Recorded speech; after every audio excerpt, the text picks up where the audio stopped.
Hey, you're listening to iFanboy Pick of the Week, episode 1015. I'm Josh Flanagan, for real. With me is my co-host, Conor Kilpatrick. You're Right back. there I am.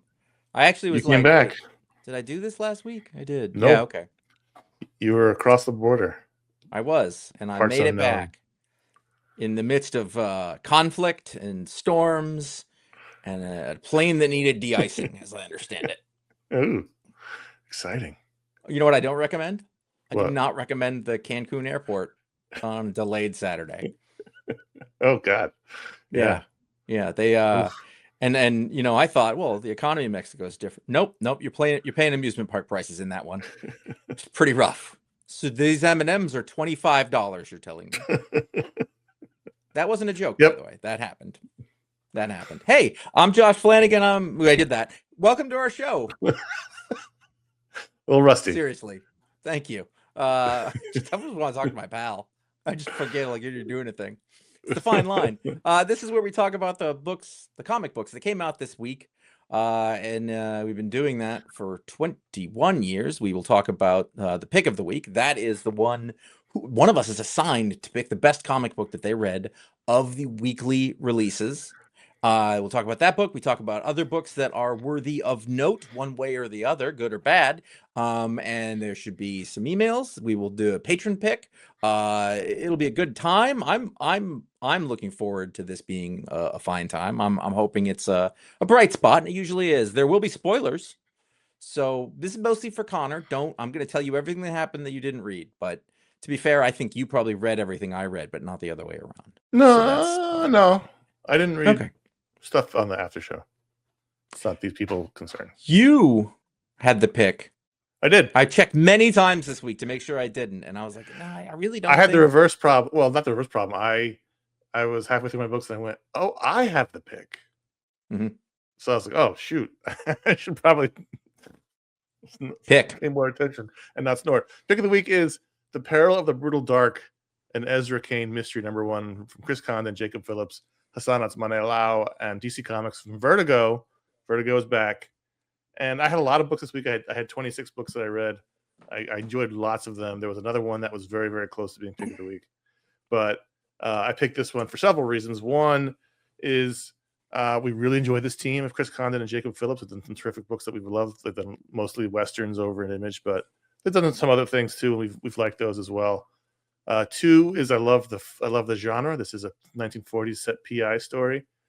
And number three, we went through, I think, a long period where indie books were fallow. And I'm not calling this an indie book, but books that are not superhero comics were sort of fallow. Image came back several years ago. Now we're reading lots of Image books. We've been reading more Dark Horse books and IDW more because they've just gotten better. And then the one thing that was missing was we didn't have Vertigo, and Vertigo is now back. And it almost feels like iFanboy from 20 years ago. Like when we had all those things going on. There's a lot of different things to read and enjoy. So I mean, this is, DC puts this out, but it's a book that doesn't feature superheroes, and it's a PI story in the 40s, and it's a crime book, and it's by three guys I really like, and they got paid for it. So this is great. I'm excited about it. There's a lot going on here.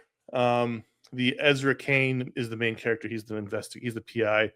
But it starts off in the 1913 in Greece, where some archaeologists or whoever find the anvil of Hephaestus and are almost killed by robot guards.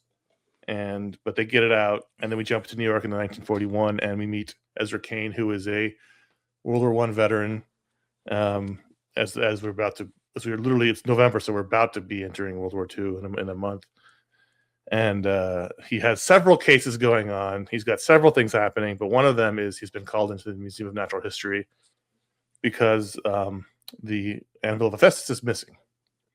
And so that's how it ties in the beginning. We just get a taste of him getting this new case because the majority is seeing him dealing with other cases. That's like the classic way to start an action movie is you get your main character in a different story so that you see how they will react later on. That's like the classic way to start an action movie is, Axel Foley in the back of the the truck, or Lethal Weapon stopping a different crime. So we know later on how Martin Riggs is going to react when he faces the bad guy. So, and thankfully, Ezra also has a background in archaeology, which is such a boon for this. That's why he got called in. That's why he got Mhm. called in. He's got a pencil thin mustache. He looks a little like blonde Errol Flynn or Clark Gable, and he's a little bit older. He's the 40s. He was a World War I veteran, so he's probably in his 40s. I mean, or 50s even. This ends in 1918. He's back. If he's 20, then 18. Yeah, He'll be 38. Depends on how old he was in the World War. But he's we meet his world. There's a cop that helps him out. He's got clients, and then this guy calls him into the museum, and it turns out that his old professor was one of the guys in the beginning who found the anvil in the first place, and now he's missing as well. And then at the very end, one of the cases from the middle where he's being hired to find this missing person, turns out that person's also tied into the case. So it's a very classic first chapter. Wonderful Jacob Phillips art. He's just getting better and better with each project he's been working on. Like when he first came on, was it the Chris Condon book we first saw Jacob Phillips doing interiors? Was it that book, that Western? No, I can't think of the name at the moment. That Texas Blood. That Texas Blood, was that his first that we saw him on? Maybe he'd been doing. I want to say he'd been working on Criminal, but wasn't doing interiors. Maybe did a little, but something like that. If not, it was very early that Texas Blood was a thing. And he was good there, but he was still a little raw in a good way. And his art recalls his father, Sean Phillips. But here it's just wonderful. Because he's doing the art and the colors, and it's like wonderful looking. There's great action sequences. He's got overhead shots. He's got really up angles. He's got the light shining in and through the slats of the shades in the noir way. He's got great cityscapes. This is a wonderful looking book. Like if I think he's on one level with the image stuff, I think this is a slight notch up. Like this is him doing really terrific.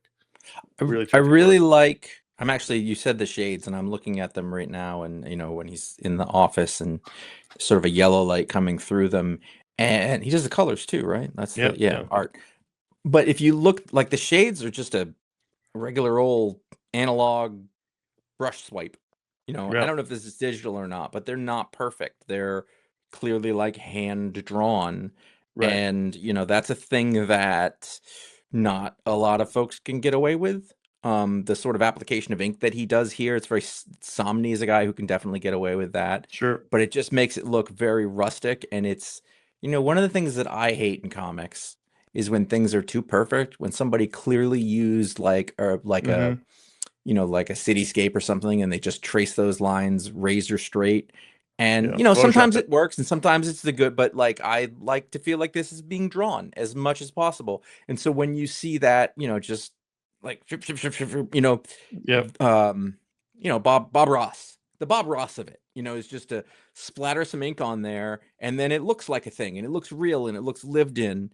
That's what I go for. That gets me off in the comics, pal. You want to see comics, the artist on the page, right? That's his hand made that. He didn't just drop a line in Photoshop. He didn't just drop a square. He drew the square, and that's what you want to see. And there's not a lot of artists do that stuff, and it's fine. They all use programs. They use, a lot of artists would use programs to design their backgrounds. Sure. And that's fine, but we prefer it this way, which is fine. Right. And then, that's your own deal. There's also in those same sort of in the office, there's a photo, of the Hephaestus anvil, and it's black and white.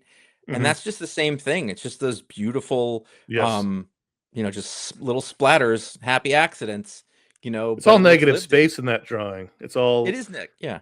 You're getting the objects from their negative space. And he's drawing the shadows, but not the objects. It looks awesome. You see 100% believable life figures, great anatomy or whatever, and then when you sort of focus on it, there's not a lot there. Also, that's Tobias, Funke in the middle. It could be Tobias' grandfather. It's Griswold Funke. So I finished this book, and I was just like, that was awesome. That's what you want from Vertigo. And I've been trying. Not all the Vertigo books, because one of them is continuation of a book we stopped reading, but all the new ones I've read, all the issues. I want to give them a shot. We love Vertigo. and this has been my favorite. I've liked several. I liked the one last week a hell of a lot, the Kyle Starks one, but this has been my favorite so far. I'm not caught up on all of last week, so I didn't read that. What was the one? Was there? So is this the? I was thinking this was Kyle the Starks one. CPU doing like a funny hitman book. Okay, yeah, I'll get to that. Yeah, you'll like that one. What's the one that we stopped? What's that? A continuation one? The Nice House by the Lake or whatever. Oh. The James Tynion book. And then the first one was that zombie one by Dennis Camp. Yeah, that's the other one. Yeah. So pretty good. It's okay. I'm a little worried. Like I think a soft rollout of this might be a better move than like, I don't know how long this is going to go on, but like 4 is enough for now. You know, like it's they can't be publishing 8 of these and expect them all to succeed. So there's sort of I don't want them to flood the market with their stuff as they're trying to get back into it. I enjoyed this. I don't have well, I got news for you. They announced 10 titles. That's too much. Yeah, it just is. Like I think that's diluting their brand, and if I'm them, I'm focusing on like really getting something that captures what that name Vertigo is about. And I think that's where they're going to run into trouble. The next one's Return to 100 Bullets, and then I mean, they can have a book, Tom Taylor book, Simon Spurrier book. And I'm telling you, here's the problem right now. Yeah, these are all the same fucking people I'm reading comic books from already. Seriously. That's true. And like for me, Vertigo, and listen, I'm not the reader I was back then, but for me, Vertigo was an avenue of discovery. That's where people would come up. That's where Scott Snyder came from. Right. And now both you know, or a lot of British people like came over and did their first American work there, and certainly foreign artists when that was like a new thing. But right now, these are all just the same people who are writing all the books I'm already reading. And I find that much less interesting. And it's also not as if they haven't had an outlet. They're doing books at Image all along. Sure. These are just books that aren't at Image right now. And I would say Chris Condon is young, comparatively. He's a young creator. This happened, but it's not like we haven't been introduced to his many creator-owned series. How many people read his Western comic at Image other than us? I don't know, but I did, and I'm not in this for. I don't care what the audience is. I want to have something that makes me feel like it's special and new. Not everything, but that's what Vertigo was to me. Like, who's this fucking Mike Carey guy doing this book about Satan? Who is, you know, like all of these things? And so far, everything is something this could have come out at Image at any point in the last 3 years. This is not the creator's fault, but they need to think seriously about what it is that this is. Like, are you just trying to take Image's market share? Because that's all that's happening right here. I saw this literally happened this week. Was I won't say who it is because not nothing to do with them, but I saw a photo of a creator who I've only come to appreciate recently and didn't know anything about them, and I figured they were young, and they had a full-on gray beard, and I was like, God damn it! Like, where? No, I don't. Like, where are all the young creators? Like, they're all. Chris Condon isn't that young. I don't think he's much younger than. I mean, he's younger than us, but right. But this is a guy whose name we've only come across the last couple of years, and he's clearly, you know, around our age. And I was like, God damn it! Like, I thought he was like 25. Like, it's and like you picture Jacob Phillips, right? And you're like, well, shit, he must be young. This is like when we found out John Romita Jr. was in fact 70. I was like, oh, I thought he was 28 my whole life. You know, Jacob Phillips is probably could very well be in his mid-30s by now. Like, we're picturing some young kid who just came up, and that's not necessarily the case. I don't know. I'm going to calculate. This is so unfair to him, but I'm going to calculate Chris Condon's age right now. I just found his birthday. I'm bad with math. I'm using the calculator. He's 35. So, you know. Yeah. When he started, he was probably his late 20s. That's not terrible, but he's on the younger side, unfortunately, of most creators these days. If you're curious, you can listen to the Talksploit I did with him, and he did a lot of stuff before he came to comics, and you know, was waiting tables.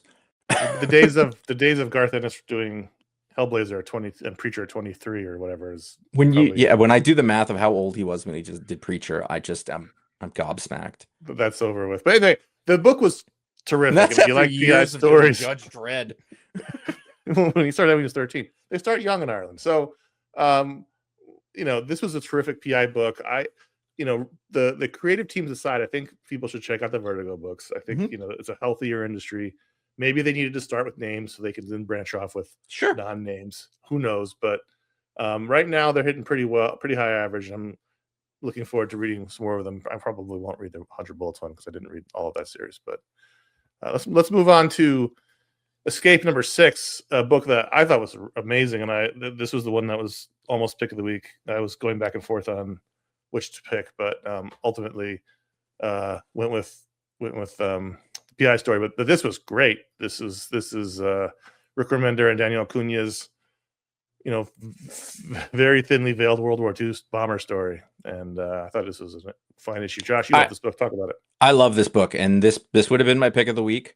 There's not a single thing about this that I don't like. The last couple, what was this fun? So he's kind of been on the run, and this was our hero got shot down he's been running. He's been hiding from. We're just going to call him the Nazis for the last 3 or 4 issues, and the Batsies. At one point he's fighting. He's a dog, and at one point he's fighting them, and the mass difference is so stark. I was like, you should be having no trouble with this little skinny bat dude. Like you're like 4 times his size, but they're wiry. They're evil. I just love. So we have the reversal where he's not sort of. He spent like a couple issues like hiding with the family, and it had a really interesting dynamic about how that worked and why it was going on. And the last issue was really tense. And then this is sort of like he walks right into the castle, and you don't. There was a couple of surprises. Really, fun's not the word, but yeah, fun. Well, some nifty twists, right? But the commandant has him, where he wants him, and is like, if you know everything about you, your wife's name is here, and then they go on, and then you're like, wow. And then the whole time, the soldier's putting up the tough front. And then he's like, I did it to distract you. Taps his foot on the floor, and there's an explosion. This indicates that there's somebody else around, and I do not know. I have no idea what I don't know, but I think he's alone. And unless he had the timing perfectly, he wouldn't have known when to tap his foot, but he did. Whatever. No, there was a device in his boot. It comes out after he had a remote device? He had a trigger in his heel. Oh, neat. It comes off. He takes the boot off, and it comes out. I just love... it's a classic bigger than life hero. He's at the end of this is half the Marvel Comics characters that Rick Remender ever wrote, right. But in a completely different context. And then at the same time, Daniel Acuña, I don't know anyone better. Like right. He's up there. And when I sort of think of artists who I've seen, we had a question about people who have improved, and I thought that he was always really good, but he's really, everybody shows up now, you're just like, this is a special artist. And you know how you know it's a special artist? Because Rick Remender's working with him. Because that dude can pick out guys. And just every page is a delight. It just looks all its own. It is suspenseful. It's both realistic and fantastical.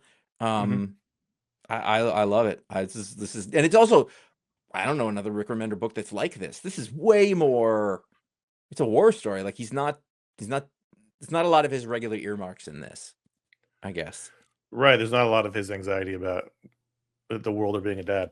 Although I guess it's family anxiety since the space. Yeah, no, he's got that going on. It's still there. I mean, I thought the plot was great. It's, like you said, he surrenders. The Nazis grab him. The scene with the commandant was very similar to a scene in Masters of the Air where they capture one of the guys and they have this whole file, which is not a knock. That's what the Nazis did. They had spies that gathered intel on people.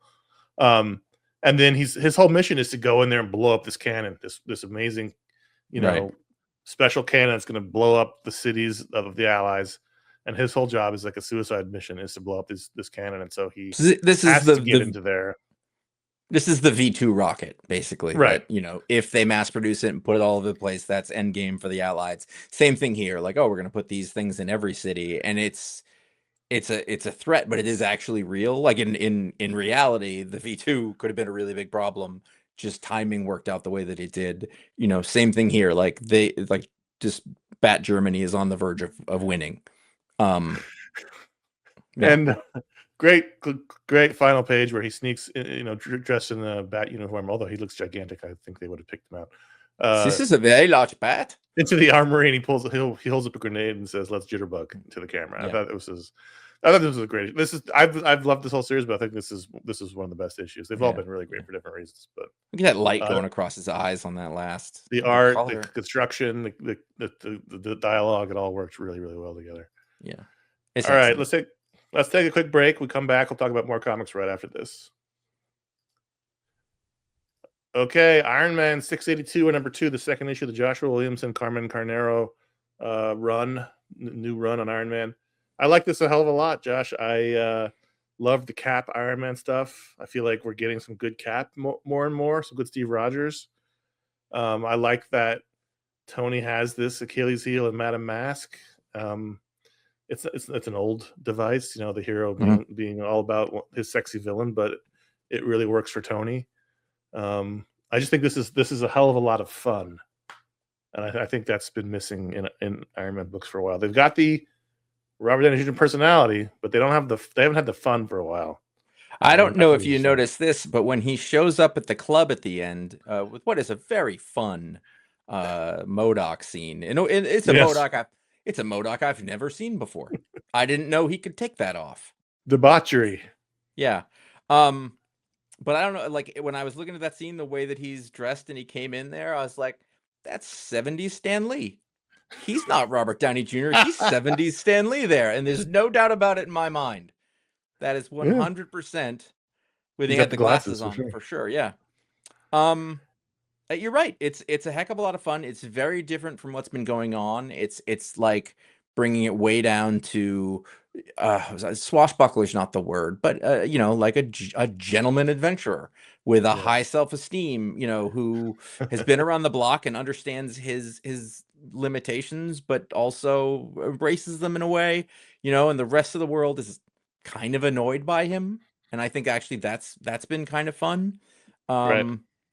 I think that you're right. That Cap scene sort of grounds this in the Marvel universe. They're like, we might have a problem here. And you're, as the reader, wondering, I'm seeing this through Tony Stark's eyes. Is he a problem? Because I can't tell. And I like that. Here's my little, the Fixer ends up in this one. And the Fixer was a Thunderbolt. And apparently it had no effect on him because now he's just evil again. I don't think that should be, because what happened in the Thunderbolts should have affected these people. Sorry. That's I get it. Techno. What I really liked about the Cap Iron Man scene was, it opens up and after a flashback to Tony's sexy adventures with Madame Mask, they're fighting. Who are they fighting? I can't tell in these thumbnails. Some guys with skull masks, and Tony gets a call from a woman he met in the last issue, and he stops the fight He stops fighting to take the call, and Cap's in the background the whole time, like, "What are you doing? Like, help!" I thought it was just a fun, like, these two guys. They're not quite Superman, Batman, but that's like the closest we kind of have in the Marvel universe. I think you're right. To being like, we're buddies, we're teammates, we've got a deeper relationship than most. And so Steve can be more relaxed and be more like, what the fuck is wrong with you, man? I'm trying to fight these skull guys and you're on the phone. Like, I thought it was just a fun. We talked about last time how Josh Williamson seems to be having a great time doing this, and I think that's really coming through here.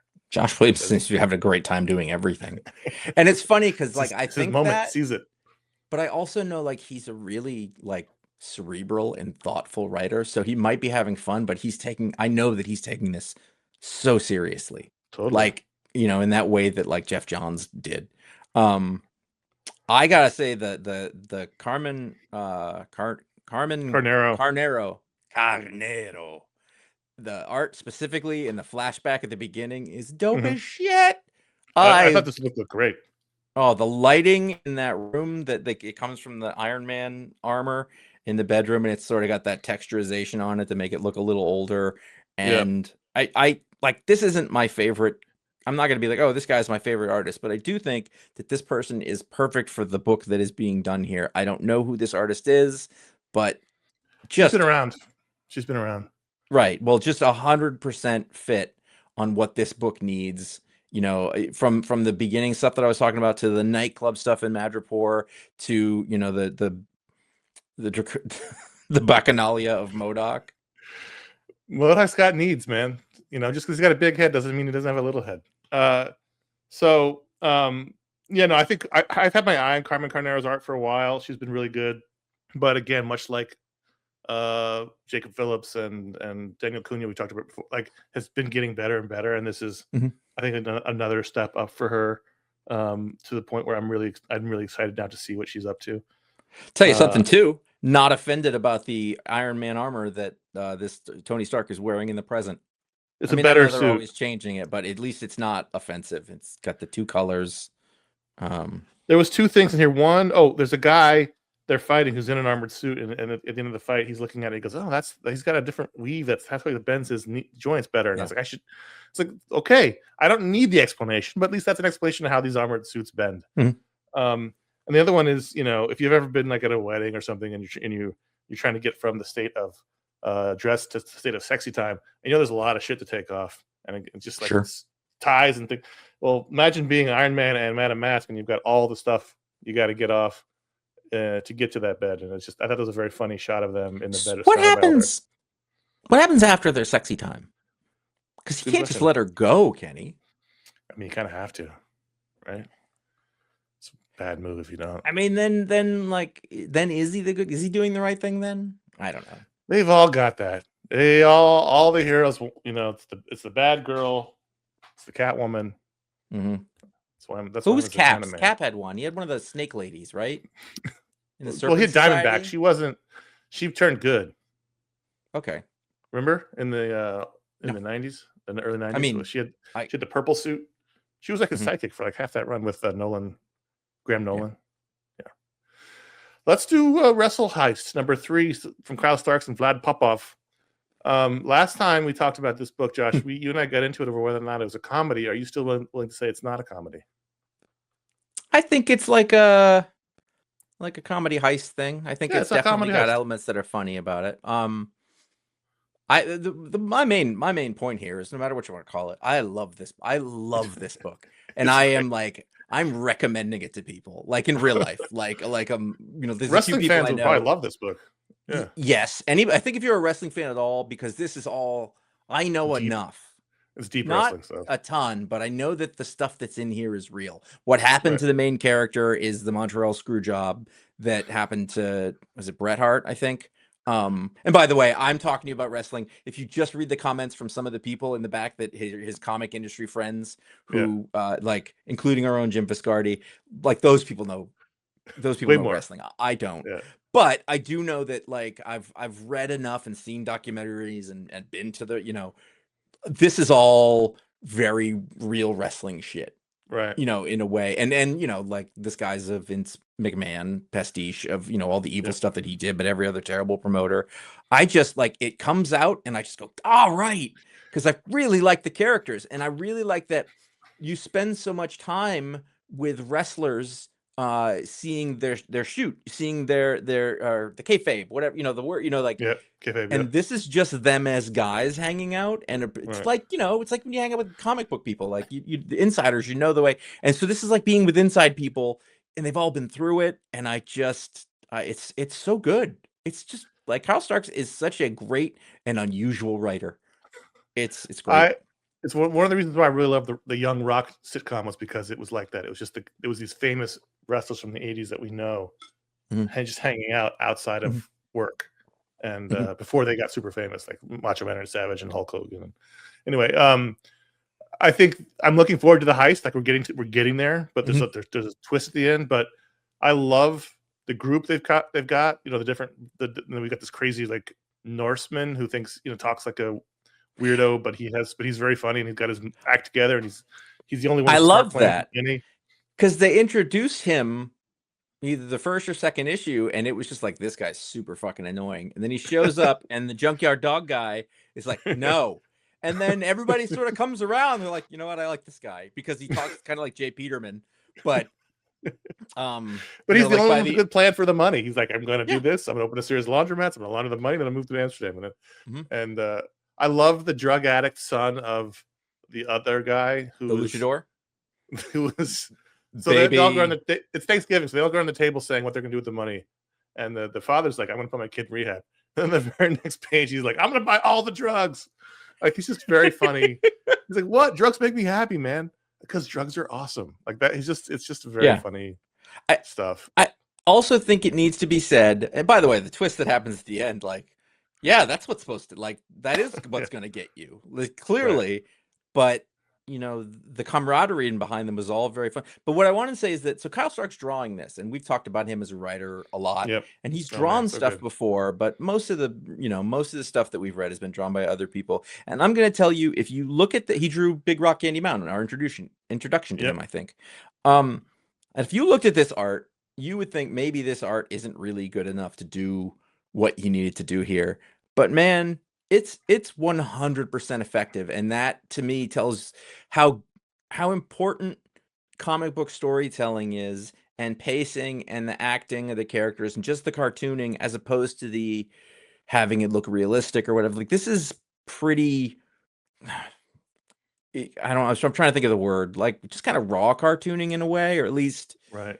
it's very non-realistic, I suppose. But man, It's cartoony. Yeah. But what I'm saying is, like, at no point did I feel like that ungrounded the story or the people. Like, it all lives just as if it was, hyper photorealistic art or whatever it is along that spectrum. The art's perfect. Like, he Right. 100% is doing the art that he needs to do to tell the story that he's telling, and it is completely effective, and I really like that. So I will agree with everything you said. There is But one coloring mistake in the book that I caught on page 17 in your digital that's reader. Vlad's fault. Is it? No, Kyle did the colors. Oh no, Vlad did the colors. So Vlad, this is your Colors problem. by Right, Vlad Popov. By the way, Vlad Popov is 100% That's a fake name. a wrestler name. It's a fake name. Come on. That's Leela Lovich. Yeah. So It's fucking Kyle Starks. The main character and the new guy both are kind of very similar. They have the same kind of poofy hair and mullet, and they're both wearing collared shirts at the dinner. So the main guy is wearing a white shirt, and then the new guy's wearing a green shirt. So if you look on page 17, there's a bunch of headshots, and in the second panel, it's the main guy, but he should be wearing green. Green. Yep. And then, but he's colored as the new guy. The hair color is wrong. It should be blonder hair. And then we see it again. We see them again. You can see how the dialogue doesn't match up the color scheme. It's fine. It's a mistake. It happens. It is tricky. They look too much alike. Yeah. Now, a lot of wrestlers in the 80s looked exactly like that. So, Yeah. This is one panel got slipped through. That's totally fine. It's just the hair color and the shirt color were wrong. But that's that totally said, fine. like, dialogue wise, like, because of the dialogue, you could actually tell who everybody was. Like, totally. Just a really well done comic book, and I love it. I mean, the irony of the week before this book came out, I was lamenting the fact that Kyle Starks wasn't doing humor books anymore because he was doing all those serial killer books, and then this comes out, and then a few weeks later, the Vertigo one, which is also a humor book, came out. He's still got it. It's not assassination humor, which is but like it's wacky as shit. It's in that spectrum. It's closer to assassination than it is to other things. But I'm curious to see what you think of the Vertigo book. All right, one more break. We'll be back right after this. Okay, The Rocketeer, The Island, #1 from the IDW. Story and letters by John Layman. Art by Jacob Edgar. Where did we just see Jacob Edgar's name before? I have no idea. We just saw it recently somewhere. Well, I always check out the new Rocketeer series. Love the Rocketeer, and this one, I went back and forth on because, this is what you're gonna get going forward with everything falling out of public domain. But then I was like, fuck it, like just go for it. So it starts off with in a flashback where Kyle, where what is his name? What's his name? What's the he did name? Batman and Robin in year one. Cliff meets Amelia Earhart at an air show, and then Amelia Earhart, which I don't know if you've seen Amelia Earhart, but they're generous. They're generous. Yeah, they're generous here. So then we go up to the present day in 1938. The flashback is in sometime I can't see. Whatever. We jump 33. So we jump 5 years ahead, and now she's missing, which actually did happen. And they think they know where she is, but they're putting together a team to go find her. And so they need a pilot. They're getting on a boat. They're going to go out to the islands where they think she landed, and then the pilot. They hire him, and then the pilot of the boat, the captain of the boat is Popeye. Tintin shows up with his dog. I couldn't figure out if the girl was someone. I don't think she is. The archaeologist, Alexandra Payne. I Googled her, couldn't find her. And then, of course, his girlfriend, Betty, who was based on Betty page. They've broken up, and she shows up with her new boyfriend, who is a doormat, and so they're all on the boat together. And I was like, oh, okay, but whatever, that's fine. I just love the art so much. I don't think I minded as much because I just love Jacob Edgar did. Oh, I forgot. Sorry, then they ended up with Skull Island, so that's what King Kong's from. Oh yeah, so yeah. This was one of those things where like everybody. I remember. I forgot about that bit. Like, oh, Popeye's there, and then you flip. This is the same thing that. What was the book we just read where that happened? And it was really. Oh, it was the DC one where they had all these other characters who were not public domain, so it's a little more impressive. But this starts out. You've got Popeye and then Tintin, and yeah, I was like, oh, that's okay. That's a choice you can make. But like whatever, have fun. I think you're right. I'm not like the world's biggest Rocketeer fan, but I've been reading every one of these for a while just because they're fun. They're different. They're fun, and also I want this type of comic. Like I want this high adventure flashback, but done well. I do think that he should probably date the other lady and not the girlfriend who's awful. Well, okay, that's my critique of my real critique of the book is that I thought Betty was completely out of character. Yeah, she has been shown to be nothing but an angel on earth before. Like she's super nice. She's badass in a trouble situation. She's not like you're right. You're right. Here she's sort of like a vapid, vain. I want to say kind of a bitch. Cartoon. Like she's terrible. Yeah, and so when she showed up and she was being all mean to everyone and mean to her boyfriend, and I was like, who the fuck is this? This isn't Betty at all. But I mean, based on the evidence in this single issue, yes, absolutely. Forget Betty and go with the archaeologist. But, she's smart and has glasses and sort of a bob haircut. So I mean, so they're going to the South Pacific, Howland Island. That's where some people think she crashed and was maybe she crashed, was killed by the Japanese because this was right before the war and Japan was expanding out into those islands. And there is some credible evidence she may have survived the crash and was murdered by the Japanese. But anyway, I'm sure that's not what we'll find out here. Maybe it'll be King Kong that killer, or Godzilla. I'm sure maybe Godzilla. King Kong's definitely going to show up. He flies into Skull Island looking for whatever they're looking for. So yeah, I think this is fun. Jacob Edgar. When you look up somebody on like the League of Comic Geeks or whatever, like they don't just list their art book credits. It's like every variant cover they did, so it's hard to see which book. He did do the ones with Bendis. I don't know if you read that. Yeah, I did read that. That was it.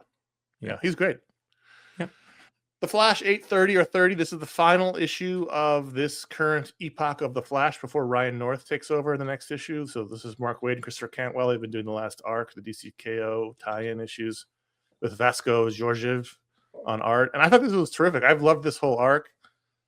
This felt very much like Mark Waid tying a bow on everything. This issue featured Barry and Wally and Bart and Jay and Max Mercury all coming together to save the day in their particular adventure, fighting the Legion of Darkseid superheroes, or whatever they're called. I thought this is exactly what you want from the final issue of this Flash volume. The Mark Waid coming back to Flash for a little bit, doing his characters again and doing them really well.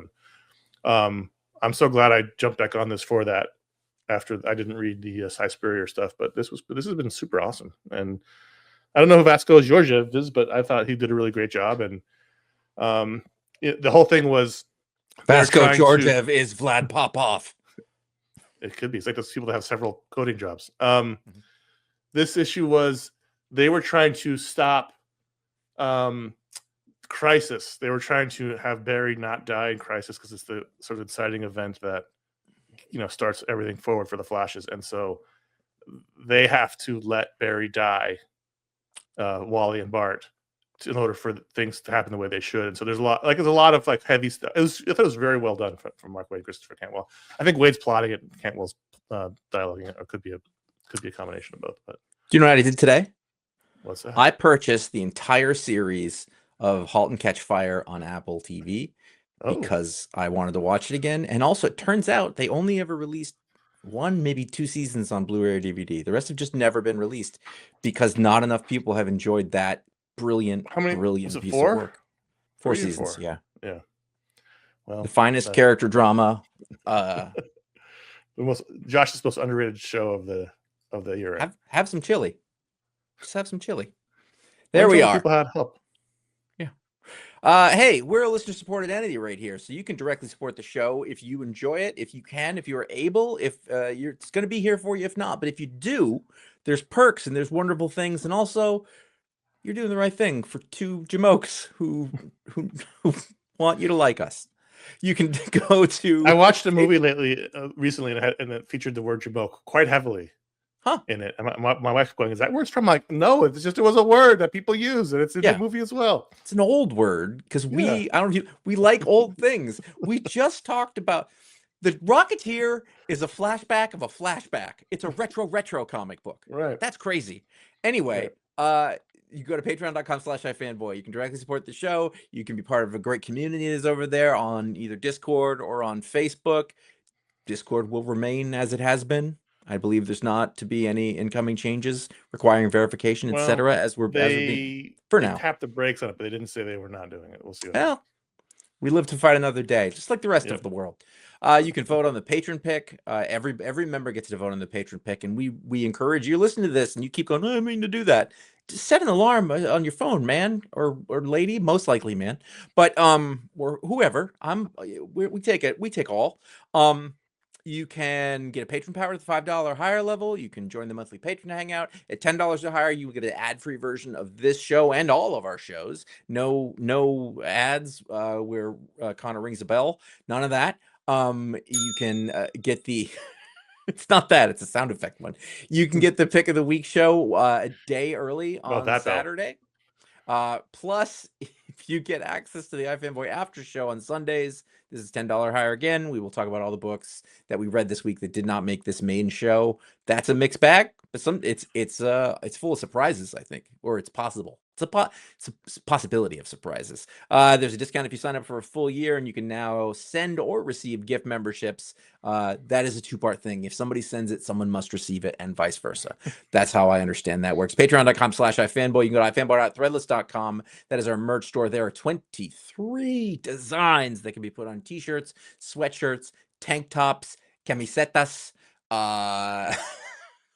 We should see if there's any new product lines that we should know about. Yeah, we should check that. And we're like, oh wow, you can put these on dog shoes. Spats. Oh, spats. They're gonna eventually. Those have to come back, right? I guess everyone keeps forgetting about the 1800s when they bring. Yeah, we're just circling right back around. I feel like fashion's gonna catch back up. I want top hats to come back so badly. Yeah, I don't think that's gonna. That's still always gonna be an affectation. There's no way around it. I came across a store now that sells them, and I was looking in the window. Sure. I was like, I could really start rocking a top hat. She was like, "Here's the problem with those. You would, and I don't want you to." That becomes an affectation. So that hat becomes your entire being. You're the hat guy after that. It also makes me about 6'8". Yeah. And also other people in them with plaid long pants would challenge you. I have to talk to people wearing them, and I probably don't want to talk to those people. I just want to. No one shall touch Connor's head. And then I get into duels all the time. There you go. That's right.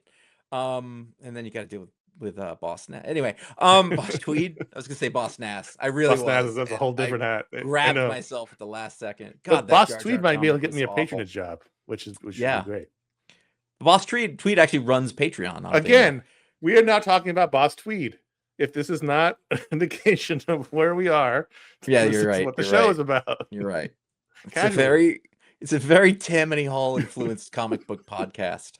iFanboy.com/support is just a direct donation area. There's a PayPal link there if you'd like to use that and chip in that way. No, there's no requirements. There's no benefits. There's no anything. Just a good warm feeling in your heart. And then iFanboy.com/Amazon is an affiliate link for that really big retailer on the internet that you've probably heard of. So if you buy something through that, then we get a cut of it. Costs you nothing. Easy way to help support the show. Bookshop.org is a aggregator of local bookstores, and we like that idea. So when there is a book that that we can link to there for you to buy, we'll do that on the website, so you can do that. I don't even think we get anything for that. We're good folks like that. Get a little bit, but not a do lot. we? That's fine. Nah. That's not why we do it. No. See, I didn't even know. We don't make anything from that, really. Okay. Let's talk about, speaking of Tammany Hall ended in the 30s. This book takes place in the 30s. Batman, the second night, book 3, the final issue of this second volume from Dan Jurgens and Mike Perkins, looking at Batman taking place within the time frame which with the character was first created in reality. So it takes place in the late 30s. In this volume, we've had Superman and Lois Lane show up. They're fighting Scarecrow. I liked this, but I'd forgot the book was even. I don't know how long it's been since the second issue, but I'd forgotten about it. You know what I mean? Like I forgot. I think I'd forgotten about it when it came back for the second series, and it's kind of like it's like a oh, it's a surprise. No, it's great. It's like a pleasant thing. I wonder loudly why does this exist? It's really interesting because it just seems like it seems like it might be a bit of a hard sell. But then It's again, definitely. I really don't understand the market at all. What I do like about this is that Dan Jurgens is a legend. He should still be getting regular work. We know that because he wrote regularly on Superman a few years ago. And like sometimes like people who wrote in the 80s, they kind of go away and you're like, well, I guess they're it's like, no, they can still do all the work they used to be able to do. Like we have this great treasure trove of people. And you know what? Since nobody really buys based on creators anymore, give these guys more work because they're so good at it. Dan Jurgens is not in his 70s yet. He's still in the 60s. He can still do it. He's a young man. I also so issue 2 came out in December while we were on break. Okay. So that might be why. Not bad. Yeah. It's long. They're like 50 pages. Last thing I was just gonna say is that a lot of times when you do a story like this, not exactly Elseworlds, but like the same character at a different time or place or whatever, they make sure to hit all of the beats so that it still feels just like the character. But there's things that happen in this one. Batman does things and makes decisions that genuinely surprise me. I was like, wow, okay. I don't see this. I love that he's just the best friends with this rabbi, and they both have this little crisis of confidence, and it's a weird, great book. I feel like we're lucky to have read it. Yeah, I was, the first one came out, and we definitely had at least one pick of the week for it, and we both loved it so much, and I was so surprised that I got a second volume, which means I know it sold whatever their number, because they get pitched a book, and then the sales team has to do an analysis on what they think it'll sell, and can they do the book for that, but it's all a business. They got to make the numbers work, and apparently they met those numbers because they did another one. So I don't know. Well, hopefully we'll get a third one. If it doesn't happen, that's fine. We had two great ones, but if they do, then awesome. I loved having Superman in this. I just thought it was really, and they're 30s versions of the characters, right? They're not modern versions of the character, right? Yeah. There's this thing where he goes, like small bullets, they can bounce off me, but a big one and I'm cooked, or something like he said something like that. And then he's like, because they were talking about the morality of because the war is coming, it hasn't happened, World War II is coming, right? And he's like, what am I going to do? Hop across boats all the way till I get there? I guess I could do it. But I was like, that's great. Like just like in a world where we're just talking about a lot of Superman's way too overpowered. This is probably underpowered, but it's interesting. It gives him a different. It just makes it a little more interesting. Real good. Hulk Smash Everything #3 from Ryan North and Vincenzo Caratu. This is the Ryan North book you're not reading, but I wanted to mention it because for very specific reasons. So this series has been about the leader sending the Hulk into different scenarios where he might finally get killed because he's sick of losing to him. So like last issue, he sent him to the dinosaurs, but of course Hulk beat the dinosaurs. Come on. This issue, he sends him into the middle of a black hole. And we were... I don't know if you were in the conversation. We were just talking to our other host, Ryan, about black holes. Mm-hmm. And we were talking about going across the event horizon, what happens when you go across the event horizon, and how time and, from the outside looks like you're falling forever, but the inside you're spaghettified. Yes. Were you in this conversation? It was a text conversation. It was a text conversation. Then we had it again on the Hangout last weekend. Oh, okay. In this issue, Hulk gets spaghettified. Like literally the same spaghettification, and he gets spaghettified. Right. That is a technical scientific term. I laughed, and then I texted Ryan. I was like, "Don't miss this book," but I didn't want to tell him why. And then 20 minutes later, he wrote back, said, "Pick of the week."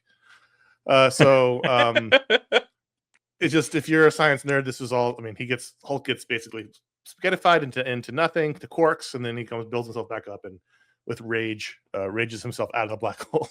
Because I think Hulk's overpowered. I think yes, he is. If you get spaghettified by a black hole, you should be dead. Everyone, Wolverine, Hulk. You're being taken apart at an atomic level. Yeah, at that point. I think so. That should kill the Hulk. I'm sorry. Like I think the Hulk has been overpowered over the last decades. And I think he should be very strong and very angry. But I don't think anything should be immune to anything. Yeah, but you can't kill him in the book. So then you're saying, well, let's not use the black hole story, and I don't agree with that. If there's a black hole, so what happens is story. By the time he punches out of the black hole, obviously, as you know, relativity speaking, time is going quickly past him as he's punching his way out. Sure. So he comes out, and he's in that part of the Marvel universe where it's just Galactus and Franklin Richards. That story. Yeah. So like in the way of the future, only 2 people are left. It was those 2. So it's these 3. I think the next issue is Hulk versus Galactus. So we'll see. But I like. And Matthew McConaughey's there also, correct? Yeah, he cries. Like, hey, Slick. Hey, I've got that recorded on my DVR. I haven't watched it in a long time. I want to watch it again because I didn't love it, but you love it so much. I need to give it another shot. I love it so much. Those are the books we wanted to talk about. But at patreon.com/iFanboy, every patron gets a vote to add a book to the rundown. And this week, the overwhelming favorite for Patron Pick was The Peril of the Brutal Dark and Ezra Cain Mystery, which we just talked about. It was the pick of the week. It was the Patron Pick and the pick of the week. So we won't talk about it again, but we will rate it. I'm out. I'm walking. I'm going to give it. So the ratings on Patreon on The Peril of the Brutal Dark and Ezra Cain Mystery number 1. I'm going to give it 4.5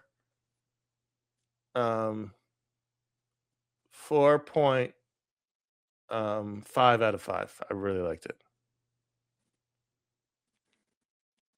3.95. Woo! Okay. I liked it, but I didn't love it. Fine. Again, like I keep wanting. I really want them to pull something out that I don't expect, and I expect this book from these 2 creators, and it's what I would have thought. So that's more of a knock against Vertigo than the creators of the book. Sure. So your numbered rating is going down because of the Vertigo issue, not the creative issue. No, not at all. No, I literally that's how much I enjoyed it. Own it. Yeah. Sticking with it. I'm sticking with it. I assume you're sticking with it. Sure, absolutely. And we both were going to read it either way. So There you go.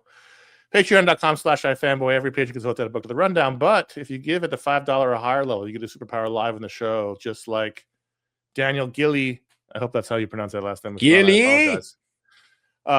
Daniel's power is one I wish I had. It's my own little kink. Is that Daniel can look at any photograph and know who the people are and the story behind them. So like he can look at an old photograph from like the 1800s and know who that guy is, that scowling guy with the beard. So not just remember things that happen in his own life. No. I'm talking about like he can be like power. Yeah, exactly. Who are these people in college? Is that? This guy's in like 4 Gary. of my photos. Who? Gary. Your son. Who are you talking about? So he can look at any photo.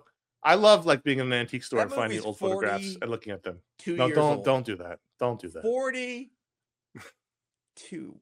I think. Did it come in 86? No, that's 40. You can't keep doing that. 84? It hurts. I'm gonna have a heart attack. So anyway, Daniel, you can look at any photograph and know who's in the photograph, what their name is, what their story is, their life history. You sort of like get a download of their whole life, and looking at any photograph.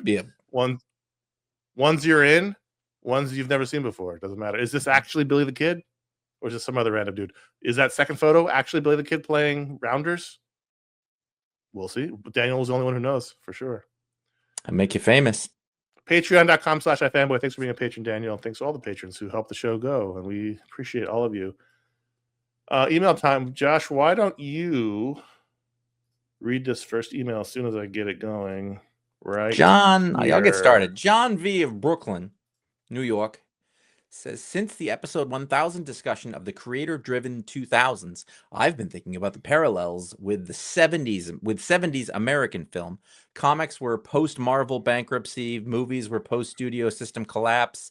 There was genre revisionism by marquee named auteurs and architects who often came from sources labeled as, quote, independent, like Roger Corman.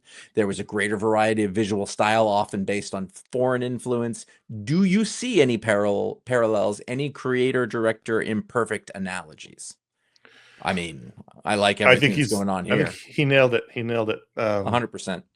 I'm gonna have a real hard time with analogies, but I think the end of the studio system, when everything went crazy for about 10 years, which is what happened in comics, and then it also happened in American film in the 90s too, but not to the same. Yeah, but it was not. Yeah, for sure. There was definitely a new period of that. When the foreign sales for independent stuff blew up. But there was the 70s Right, but period where the also studios were making and financing yes, I was these going to say that weirdo movies. those 90s films greatly influenced those late 90s 2000s comic creators, so there is that. Yeah, Anyway, that has nothing to do with nothing. I but think the collapse of the system allowed them to go, we don't know what the kids want, so we'll just give these new people a lot of money to make their movies. And you had great films coming out of the 70s, and then in the 80s comes along, and Jaws and Star Wars ruins that, and then they go back to corporate, control. And there's a bit the 90s a little bit, but it's mostly independent stuff. And then anyway, comics in the 2000s was post bankruptcy. It was like, well, fuck it, we'll just give these guys a bunch of control, and they did it. They made really incredible, interesting superhero comics. And that lasted for about 10 years. And then in the 2010s, things sort of changed and got less interesting.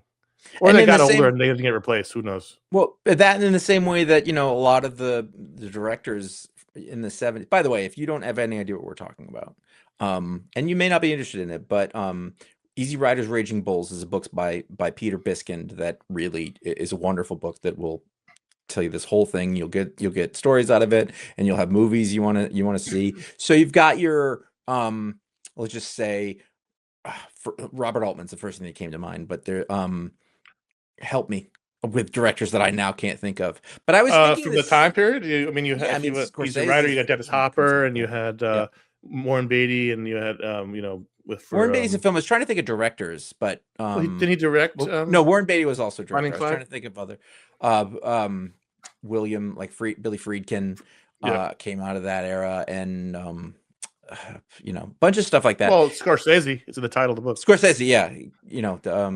I've never seen those early movies. I'm afraid to. I don't want to not like Hal Ashby, Bogdanovich, Coppola, De Palma. Yeah, Friedkin.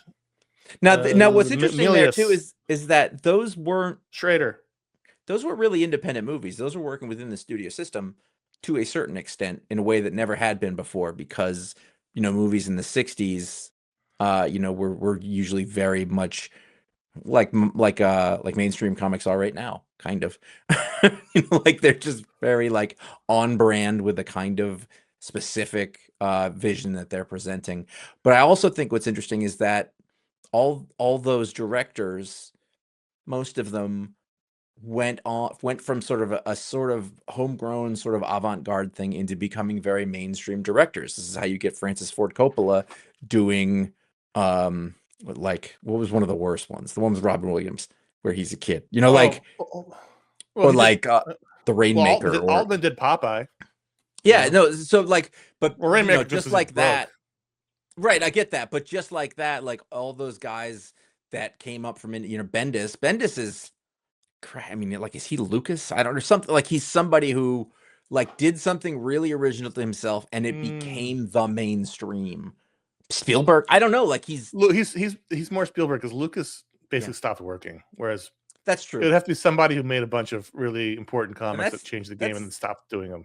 It's the great part about Star Wars. One of my favorite things. I didn't understand it then, but like everybody, they get blamed for like, this is the blockbuster and this ruined everything. But I was like, they're independent movies, for fuck's sake. Like they're like, it was Fox, but those are independent movies. And also, nobody wanted it. It wasn't like right.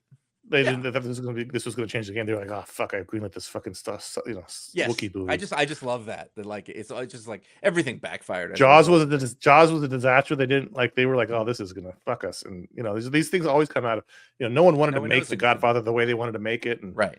These are just these are all mistakes. Yeah. But I think there's 100%. It's not a 1-for-1 exact, but it's really close. Mm-hmm. That 70s movies, very similar to early 2000s comics and Marvel Knights and Quesada and Palmiotti being in control of Marvel. I cannot understate how much I believe that Quesada and Palmiotti with those 4 initial Marvel Knights, I think they saved comic books. Yep, almost single-handedly, and I mean. Really, I don't think I'm exaggerating. That's what brought Marvel out. They said, and then Bendis coming right on the heels of that with Ultimate Spider-Man and Daredevil, and bringing that indie sensibility and the indie way of writing and the dialogue, and that leads to Brubaker, and that leads to Rucka, and that leads to Bendis. I mean, Johns. It just you can see it all happening, and then it all sort of goes away about 10 hours. The other thing it did, I think, and I don't know if this has anything to do with the movies, but I feel like they made comics good without necessarily making them dark, which was the thing before. So your 86 thing is we're going to make everything dark now, and then Image is the sort of culmination of that. And they're like, no, let's make them good. Like they don't have to be, you know, they weren't for kids, but they weren't, you know, it wasn't just all sad sack shit. They were fun, exciting stories, but written from a modern, well-told perspective with, you know. It's good. It's good. I mean, the creator analogies are harder because it's not the same kind of thing. It's much more of a. I'm not educated enough on the vagaries of all of those directors. At one time, I probably could have talked about it, but it's kind of gone now. It's just harder because it's not exactly the same kind of medium. Who wrote Taxi Driver? Schrader, Paul Schrader. Schrader. Who's the Schrader of comics? That's what I want to know. You don't even answer. I'm putting that out there. You put it in the Discord or whatever, like, because that dude's fucked up. Do you remember that story about him? Like he came from like ultra orthodox religious background and then just came to Hollywood and everything that came out of his head was fucked up and just it's great. Brad G from Exeter, California writes, I've been thinking about this question for 2 hours since I came across this strip while reading the complete Calvin and Hobbes. Are word balloons supposed to cross? So now there's more to the email, but Brad has a visual aid here. So if you're watching on YouTube, obviously you'll be able to see what we're talking about. If you're listening, like the 99% of you who are listening to the show as opposed to watching it, we'll put the images in our post on iFanboy.com if you want to see what we're talking about. So here's the image that Brad came across. This is he took a photo of it. Those are his fingers. So this is the strip where actually related to what we just talked about. Calvin wants to go fast enough in his wagon to slow down time. He figured, you know, he's learned about time. Technically, he did it. So they end up crashing. And so if you look at the middle bottom, I'm gonna enhance. He says, if you notice the bottom middle panel, the word balloons cross. As I'm reading it, in no way confuses me and seems to work. But is that supposed to happen? This is from August 1986, so earlier than Calvin Hobbes' run, but I feel like Watterson is already a master of action and dialogue. So if you see here, as the wagon's going off the cliff, Calvin says, it's time to stop now, and Hobbes says, no, just my heart. But the dialogue balloons are crossed. And so he says, is this supposed to happen? And the answer is not supposed to happen, but it happens. Yes. So to put this another way, if you're listening and you don't want to go look, imagine that you have two characters on a panel, and the character on the left is speaking, but their word balloon comes on the right, and the character on the right is speaking, but apparently they speak first and theirs is on the left. So technically the artist, if at all possible, should have drawn that in a way that the letterer didn't have to do that. The letterer is the letterer is the hero. They come in. No, I don't. You know what? I see that this is an example here that Watterson did. Watterson is perfect. He can do no harm. Everything he does is, you know.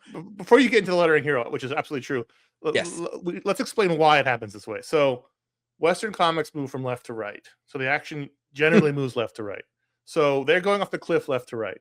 Now, characters speak left to right as well and top to bottom. So if Calvin speaks first, his dialogue balloon has to be on top, but he is in the image in the bottom. And Hobbes is on top of Calvin, but his dialogue balloon comes second. And so there's no way to place this without crossing them unless you put Hobbes' dialogue balloon on the left, but then you break the forward action from left to right. Watterson wants you to go from bottom left to top right with your eye, and if you move the balloon to the left, which there's lots of space to do it, it breaks the eye movement, which is what they're creating with the left to right movement. Here's what I would tell you. The only way to do it is to cross the streams, and occasionally you have to cross the streams to kill Gozer.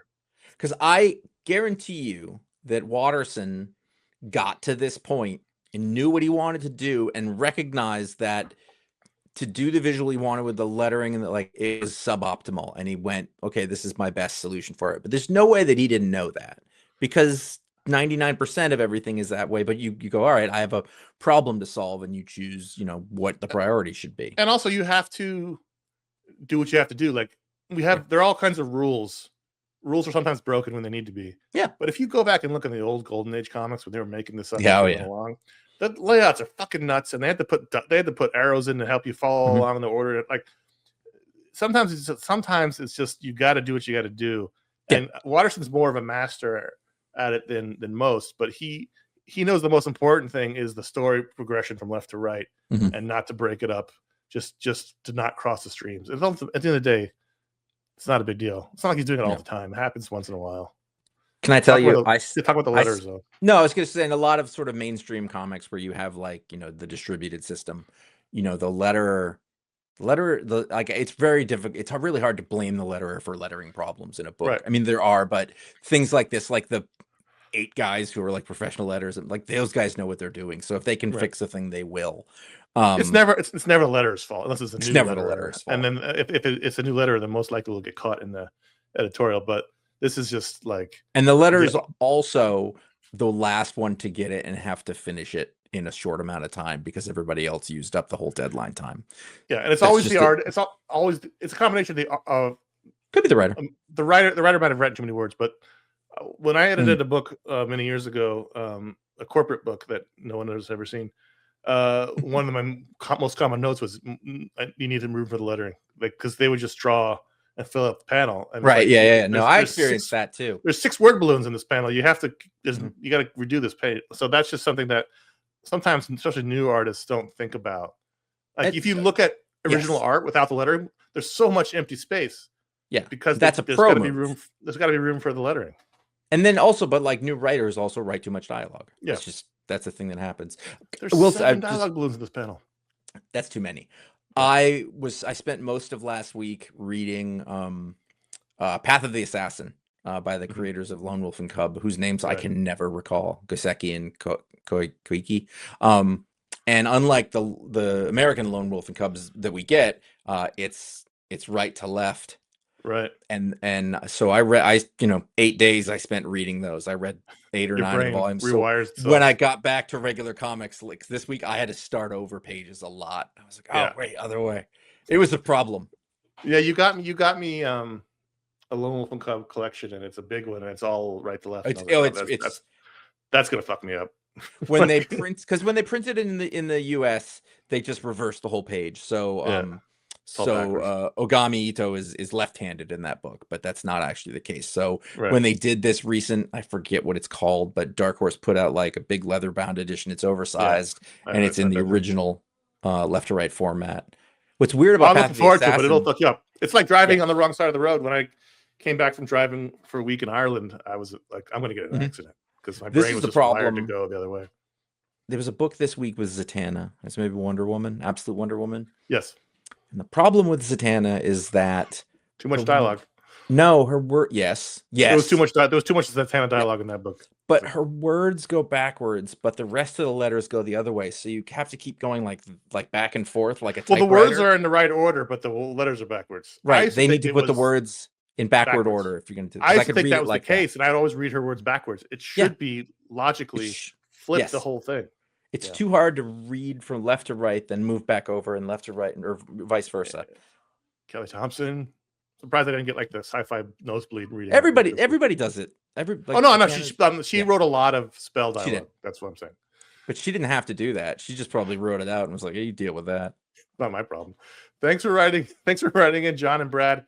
We want to hear from you. Contact@ifanboy.com is how you can write in and get in the show. We appreciate everyone who writes in. Lots of great emails lately. You guys have been stepping it up, and we're really excited to get to them. So thank you very much.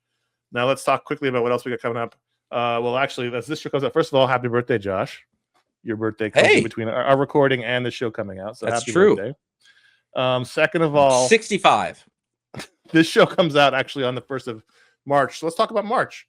We're gonna have a media explode on March 19th. We're gonna talk about Star Trek Starfleet Academy season 1. As soon as it ends, we're gonna do the show and talk about it. Lots of people talking about it. We're gonna talk about it.